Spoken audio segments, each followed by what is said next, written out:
sad end. Maurice Lucas passed away at just 58 years old. But the tragedy, that wasn't the full story. A champion on the court, a fighter by reputation, a criminal record kept quiet, a mentor in his final chapter. How did one of the NBA's most feared players live a life so misunderstood? Maurice Lucas died in Portland, Oregon on October 31, 2010. After years fighting bladder cancer, his body finally gave out. He was only 58. He had stepped down from his assistant coaching job with the Trailblazers in 2009 when the cancer made work impossible. The disease had taken its toll, stealing away his strength month by month. The funeral was packed with NBA legends. The city of Portland mourned. Flowers piled up outside the arena where his number 20 jersey hung in the rafters. Bill Walton, his former teammate, called him a towering pillar of supreme principle. Nate McMillan, who coached with Lucas, said he battled like a warrior, a fitting tribute for the man they called the Enforcer. But fans rarely spoke about the parts of his story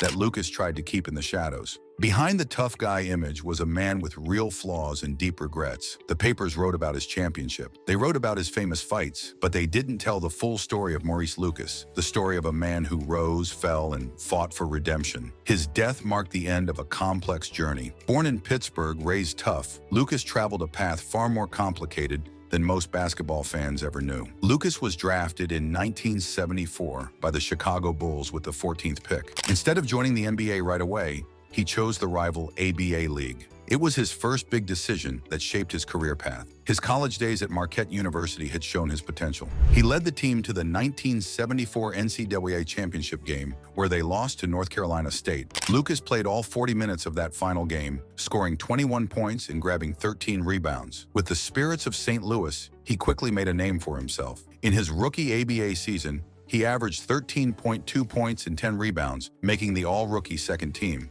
During the 1975-76 season with the Kentucky Colonels, Lucas was an ABA All-Star, posting impressive numbers, 17.0 points and 11.3 rebounds per game. His physical style of play set him apart even then. When the leagues merged in 1976, Portland picked him up. It would be the defining move of his basketball life. Lucas led the Blazers to their first and only NBA championship in 1977. His scoring and physical presence made Portland a force, but one moment in that championship run defined his entire career. During Game 2 of the NBA Finals against Philadelphia, Darryl Dawkins threw a punch that missed Bob Gross, but hit his own teammate, Doug Collins. As Dawkins ran up court, Lucas confronted him with an elbow to the head. Both players were ejected.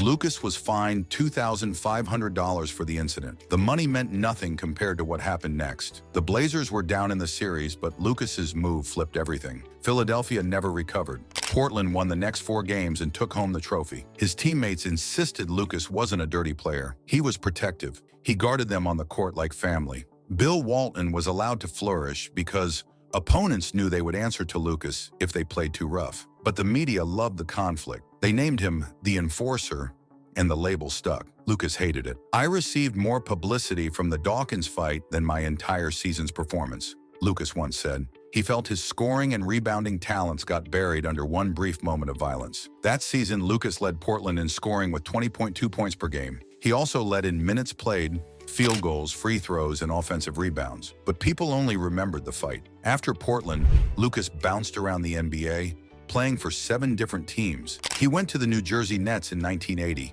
traded for Calvin Natt, then to the New York Knicks in 1981 for Ray Williams. In Phoenix from 1982 to 1985, he helped the Suns reach the Western Conference Finals. With the Lakers, he hit a dramatic 60-foot buzzer beater against Utah. The shot sent the game to overtime, leading to a Lakers victory. It was a highlight rarely shown in his career reels. He spent a season with Seattle before returning to Portland for his final year in the NBA. Over 14 seasons, Lucas averaged 14.6 points and 9.1 rebounds per game. He made 5 All-Star appearances and earned All-NBA and All-Defensive honors. Then he returned to Portland for his final season in 1987 to 88. There was also his chilling encounter with a referee. During a game with replacement officials, Lucas got a technical foul. As the ref prepared to give him a second tech, which would mean ejection, Lucas gently touched the referee's whistle chain, looked him in the eyes, and quietly said, "You don't want to do that." The referee slowly took the whistle from his mouth and backed down. Lucas never said another word. Bill Walton called it the single most intimidating act in NBA history. This story revealed a different side of Lucas's enforcer role. It wasn't just physical,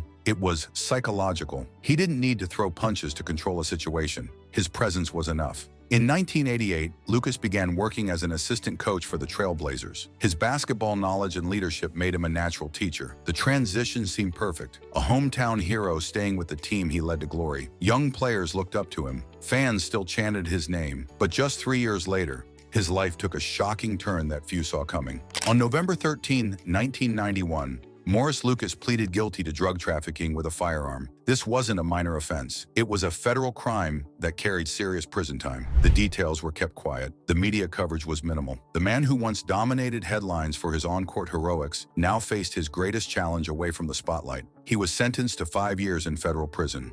His plea agreement noted that the statutory 5-year term superseded federal sentencing guidelines. Lucas didn't appeal the initial sentence. Later, he tried to get his sentence reduced, filing a motion to vacate under 28 U.S.C. Section 225(5). His arguments included claims that the district court failed to determine his entitlement to a reduction for acceptance of responsibility. The motion was denied. This part of his life was rarely mentioned after he returned to the basketball world. The man who had been an NBA champion was now a convicted felon. For fans who only knew his on-court persona, this reality didn't fit the image.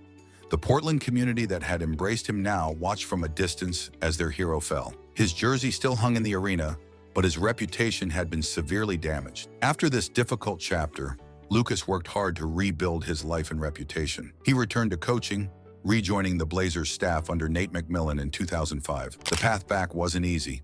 Trust had to be rebuilt. Doubters had to be silenced. Lucas did it the only way he knew how, with determination and quiet dignity. In the Portland community, Lucas became known for his charity work. He organized celebrity events to raise money for children's care at Legacy Emmanuel Medical Center, a cause close to his heart since his own daughter had received treatment there as an infant. Even as cancer weakened his body, his focus turned to helping others. He was particularly concerned about youngsters who approached him wanting to punch people out. Lucas would tell them that violence was not the approach. The man once famous for his physical play now preached peace. The enforcer had become a peacemaker. In his final years, as cancer ate away at his strength, Lucas continued mentoring young players. He stepped down from coaching in 2009, but his influence remained. After his death, his family established the Maurice Lucas Foundation in 2011. What began as a simple basketball program grew into a comprehensive support system for underserved youth in Portland. Today, the foundation offers academic support, mentoring, and scholarships to students. Every kid in the program receives $5,000 for education, and some even get full college scholarships. The foundation's approach is holistic, centered on 7 pillars: goal setting, integrity, leadership,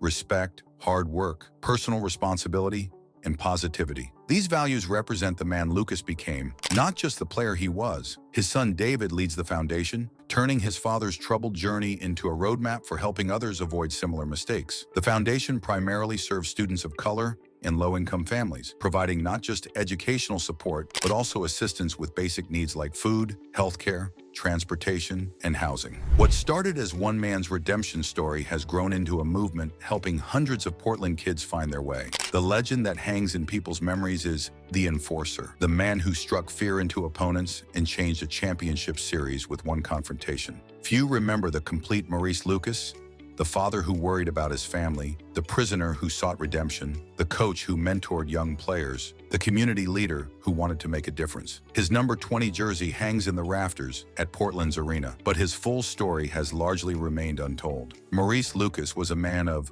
contrasting moods and contradictions. Quiet and sensitive off the court, fierce and intimidating on it. He smiled easily for teammates and children, but displayed a terrifying glare to opponents. He was born in Pittsburgh, played college ball at Marquette, became a star in the ABA, a champion in the NBA, a felon in the courts, and finally a mentor in Portland. His life was not a straight line of success, but a winding path of triumphs and failures. Maurice Lucas fought for every inch on the court, but the biggest fight of his life was for redemption. If this story hit you hard, hit that subscribe button. We've got more.